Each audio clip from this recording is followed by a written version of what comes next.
रात के ठीक 2 बजे एक सुनसान हाईवे, चारों तरफ घना अंधेरा और एक ट्रक ड्राइवर जिसे बिल्कुल अंदाजा नहीं था कि आज की रात उसकी जिंदगी हमेशा के लिए बदलने वाली है। अगर आपको डरावनी और सस्पेंस से भरी कहानियां पसंद है तो वीडियो को अंत तक जरूर देखें। राजू पिछले 15 सालों से ट्रक चला रहा था। उसने देश के लगभग हर बड़े हाईवे पर सफर किया था। उस रात वो एक फैक्ट्री का सामान लेकर दूसरे शहर जा रहा था। बारिश अभी अभी रुकी थी। सड़क पर दूर दूर तक कोई गाड़ी दिखाई नहीं दे रही थी। रेडियो अचानक अपने आप बंद हो गया। राजू ने सोचा शायद वायर ढीली होगी, लेकिन तभी ट्रक के शीशे पर किसी ने धीरे धीरे 3 बार दस्तक दी। थक थक थक। राजू ने बाहर देखा। वहां कोई नहीं था। कुछ किलोमीटर आगे उसे सड़क किनारे सफेद साड़ी पहने एक औरत दिखाई दी। वो हाथ देकर लिफ्ट मांग रही थी। राजू ने पहले नजरअंदाज किया, लेकिन जैसे ही ट्रक आगे बढ़ा वही औरत अचानक फिर से सड़क के सामने खड़ी थी। राजू के हाथ कांपने लगे। उसने तेजी से ट्रक निकाल लिया। पीछे देखने के लिए उसने शीशे में देखा, लेकिन पीछे कोई। अचानक ट्रक का इंजन बंद हो गया। हाईवे पर सन्नाटा छा गया। राजू नीचे उतरा। चारों तरफ सिर्फ हवा की आवाज थी। तभी उसे दूर जंगल की तरफ से किसी बच्चे के रोने की आवाज सुनाई दी। वो धीरे धीरे उस दिशा में बढ़ा, लेकिन जितना वो आगे जाता आवाज उतनी ही दूर चली जाती। अचानक उसके पीछे किसी ने फुसफुसाकर कहा, मुड़कर मत देखना। राजू डर के मारे वहीं जम गया। हिम्मत करके वो ट्रक की तरफ भागा। जैसे ही केबिन में बैठा उसे पैसेंजर सीट पर किसी के बैठने का एहसास हुआ। उसने धीरे धीरे सिर घुमाया। सीट खाली थी, लेकिन सीट बेल्ट अपने आप हिल रही थी। अचानक ट्रक का हॉर्न अपने आप बजने लगा। हेडलाइट्स बार बार जलने और बुझने लगी, और सामने सड़क पर वही सफेद साड़ी वाली औरत खड़ी थी। इस बार उसका चेहरा दिखाई दे रहा था और उसकी आंखें पूरी तरह काली थीं। राजू ने पूरी ताकत से एक्सीलेटर दबाया। ट्रक तेजी से आगे बढ़ा। कुछ देर बाद उसे एक छोटा ढाबा दिखाई दिया। वो भागकर अंदर गया। ढाबे के बूढ़े मालिक ने उसकी हालत देखकर पूछा, क्या तुमने सफेद साड़ी वाली औरत को देखा है? राजू ने डरते हुए सिर हिलाया। 5 साल पहले इसी हाईवे पर उसका एक्सीडेंट हुआ था। जो भी उसे रात में देखता है वो दोबारा कभी पहले जैसा नहीं रहता। राजू के चेहरे का रंग उड़ गया। राजू ने राहत की सांस ली, लेकिन तभी ढाबे की खिड़की के बाहर वही औरत खड़ी थी। इस बार वो मुस्कुरा रही थी और धीरे धीरे ढाबे के अंदर आने लगी। राजू ने खिड़की की तरफ देखा, लेकिन अगले ही पल वो औरत गायब हो चुकी थी। ढाबे का बूढ़ा मालिक घबराकर बोला, अगर वो यहां तक आ गई है तो अब वो तुम्हें छोड़ेगी नहीं। उसने राजू को एक पुराना ताबीज दिया और कहा, जब तक ये तुम्हारे गले में है वो तुम्हें छू नहीं सकती। राजू ने तुरंत ताबीज पहन लिया। सुबह होने में अभी कई घंटे बाकी थे। राजू ने फैसला किया कि वो यहीं रुकने के बजाय सफर पूरा करेगा।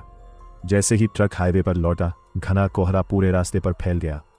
हेडलाइट की रोशनी भी कुछ मीटर से आगे नहीं जा रही थी। तभी अचानक सड़क के बीचों बीच एक छोटी लड़की खड़ी दिखाई दी। राजू ने तुरंत ब्रेक लगाया, लेकिन जब वो नीचे उतरा वहां कोई नहीं था। पीछे से किसी की धीमी हंसी सुनाई दी। राजू भागकर ट्रक में बैठा और दरवाजा बंद कर लिया। अचानक ट्रक का रेडियो अपने आप चालू हो गया। उसमें से टूटी हुई आवाज आई, वापस लौट जाओ। राजू ने रेडियो बंद किया, लेकिन वही आवाज इस बार ट्रक के अंदर से आने लगी। अब बहुत देर हो चुकी है। इतना सुनते ही कैबिन का तापमान अचानक बहुत ठंडा हो गया। उसकी सांसों से धुआं निकलने लगा, और फिर रियर व्यू मिरर में वही सफेद साड़ी वाली औरत दिखाई दी। वो पीछे की सीट पर बैठी थी। राजू ने डर कर पीछे देखा, लेकिन सीट खाली थी। राजू ने ताबीज को कसकर पकड़ा। उसी समय औरत की डरावनी चीख पूरे ट्रक में गूंज उठी। ट्रक जोर जोर से हिलने लगा। ऐसा लग रहा था जैसे कोई उसे सड़क से नीचे धकेल रहा हो। राजू ने हिम्मत नहीं हारी। वो भगवान का नाम लेते हुए ट्रक चलाता रहा। कुछ ही देर बाद दूर मंदिर की घंटियों की आवाज सुनाई दी।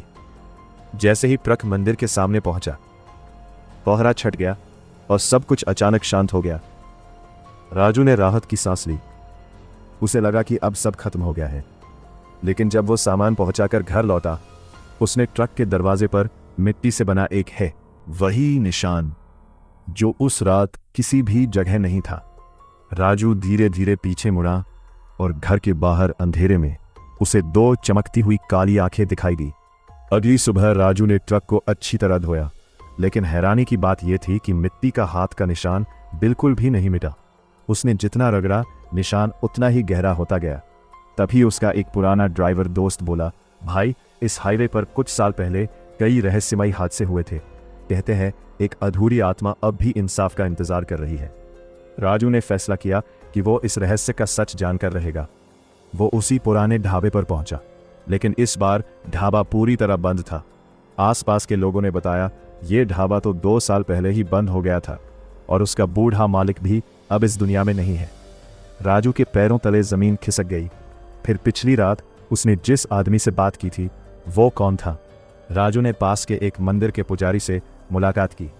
पुजारी ने ध्यान लगाकर कहा, जिस आत्मा ने तुम्हें रोका वो किसी को मारना नहीं चाहती, वो अपने साथ हुए अन्याय का सच दुनिया तक पहुंचाना चाहती है।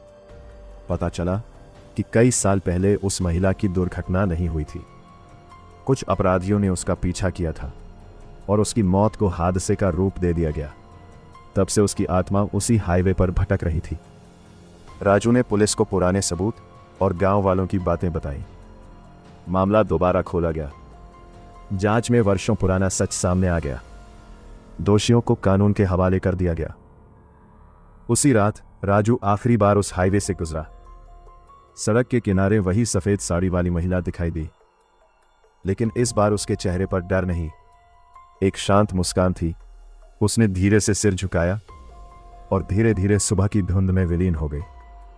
उस रात के बाद राजू ने उसे फिर कभी नहीं देखा, लेकिन आज भी जब वह उस हाईवे से गुजरता है, वह अपनी हेडलाइट थोड़ी धीमी कर देता है और मन ही मन उन सभी अनजानी आत्माओं के लिए प्रार्थना करता है जिन्हें कभी न्याय नहीं मिला।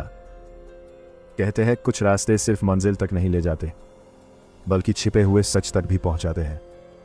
अगर आपको यह हॉरर कहानी पसंद आई हो तो वीडियो को लाइक करें, चैनल सब्सक्राइब करें और बेल आइकॉन जरूर दबाएं।